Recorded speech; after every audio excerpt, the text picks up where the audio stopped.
sentido que tus éxitos no dependen de ti, que quizás hayan sido únicamente por la suerte, por el azar, por las circunstancias, probablemente hayas sufrido o estés sufriendo del conocido como síndrome del impostor o síndrome del fraude. En este vídeo te quiero contar qué es exactamente, por qué sucede y cómo se manifiesta. El síndrome del impostor, aunque no está reconocido como síndrome, se le denomina así, al igual que síndrome del fraude, y consiste en esa sensación que muchos profesionales tienen cuando perciben que sus éxitos o sus logros no dependen de su intervención o de su talento, sino que han sido más bien pues casualidad, fruto del azar o casi de forma circunstancial. También puede ser una sensación de no estar a la altura o creer no estar a la altura por desarrollar determinada profesión cara a otros.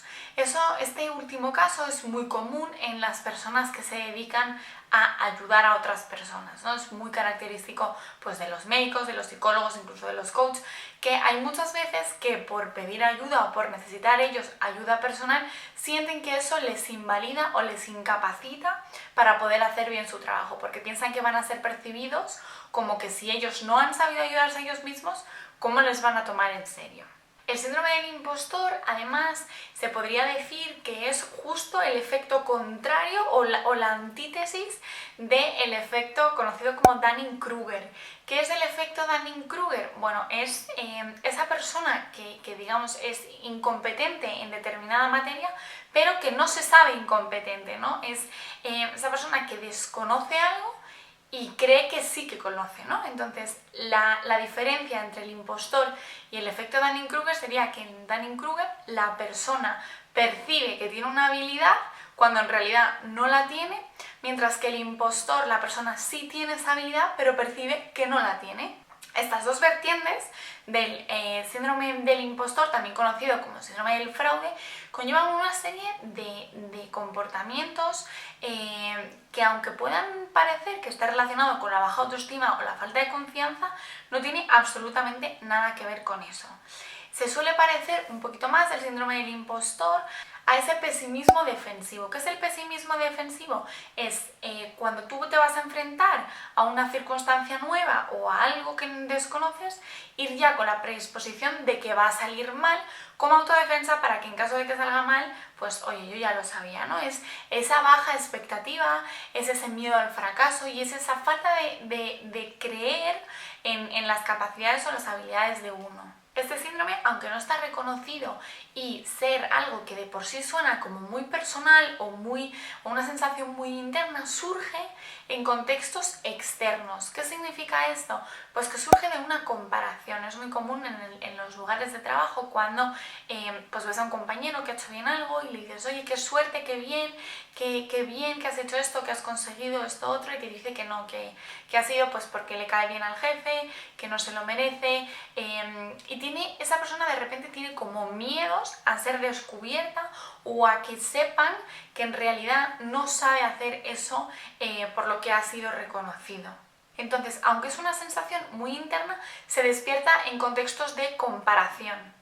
¿Cómo se manifiesta el síndrome del impostor? Bueno, el síndrome del impostor se manifiesta de diferentes maneras para cada persona. Es muy común, o tienen casi todas en común, la falsa humildad, ¿no? El no saber acoger un cumplido o unas palabras bonitas o unas palabras de reconocimiento hacia un trabajo. Son personas que en cuanto reciben algún tipo de halago lo rechazan y buscan un agente externo por el cual ha sucedido, ya sea la suerte, la casualidad, que se lleva bien con el jefe, cualquier cosa que sea no reconocer una habilidad.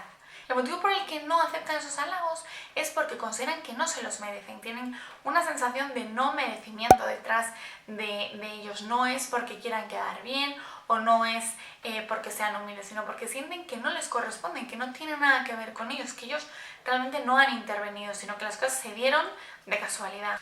Además son personas que ya sea por momentos puntuales o de forma elevada viven mucho el autosabotaje, la duda, el miedo al que dirán, el miedo al fracaso. Son personas que además tienen unos niveles de ansiedad cuando les dan estos momentos de síndrome del impostor muy elevados, por miedo sobre todo a ser pillados o ser descubiertos como verdaderos impostores. ¿Y por qué sucede esto del síndrome del impostor, Celia? Bueno, pues hay dos motivos principales. Uno es el éxito repentino. Esto sucede mucho con todas estas personas que se suelen presentar pues, a concursos de televisión pues, de cantar o de habilidades y consiguen pues, o ganarlo o llegar a un buen punto o quedar muy elevados en una competición. Y de repente al salir de ese concurso, ¿no? Pues se ven a lo mejor grabando un disco, haciendo conciertos, haciendo giras y de pronto les invade esa sensación de no merecimiento o de que esas circunstancias no se corresponden porque en realidad pues han tenido suerte o no cantaban tan bien o resulta que es que echaron al mejor y por eso ellos quedaron de primeros. Empiezan a buscar excusas para no reconocer que a lo mejor pues sí tienen esa habilidad, ¿no? O que sí merecen estar ahí o que aunque no haya un esfuerzo detrás, sí uno puede llegar a tener un golpe de suerte unido a un talento. Por otro lado, y la característica principal o el origen principal de ese síndrome del impostor es el perfeccionismo, que suele partir desde una fase de la infancia. Este perfeccionismo unido al autosabotaje y unido a la exigencia excesiva puede llevar a que una persona jamás se sienta lo suficientemente preparada, ¿no? Y que siempre tenga la sensación de que le falta algo o de que no sabía lo suficiente como para ser reconocido por determinado logro. Son personas que constantemente buscan mejorar, buscan estar a la altura y se sienten muchas veces indignas de sus circunstancias. Entonces por eso se sienten muy impostoras, ¿no? Porque consideran que nunca han llegado al nivel suficiente como para ser reconocidos. Estos dos fenómenos de la mano, ¿no? Un perfeccionismo unido a un éxito repentino, es cóctel molotov para dar un síndrome del impostor. Sin embargo, hay veces que no hace falta que ocurran estas dos, ¿no? Sino que por una profesión creativa se suele también despertar este tipo de síndrome.